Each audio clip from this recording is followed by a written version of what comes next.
Rūdis rasit. Svarbiau, kad jis nerastų mūsų. Rūdis, čia gal juokauja? Sakys kaip šaltys. Sušliaužė, viską mato. Stauba. Žodžiu ras.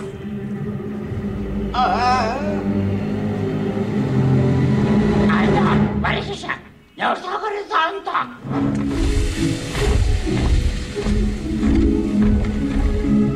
Užkisa manėsi draugelį.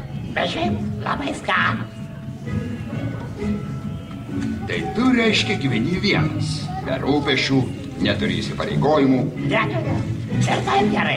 Tik egzaminų, jokių kreditų. Pats savo aktorius, pats savo režisierius. Nieko savo, gal ir neblogai iš čia įsikūrė. Alio. Ne, galiu kalbėti dabar. Biškai gelbėjom čia tokį mirusį draugą. Ne, ką tu čia prisigalvoji? Kokia Inga? Čia kaip viena žvėris. Ai, aš tau perskaninsiu, dabar nelabai galiu keltis. A tai tu vėluosi, ne? Nu gerai, aš irgi myliu tave. Tai va, ruoškitės. Taip, ruoškimės.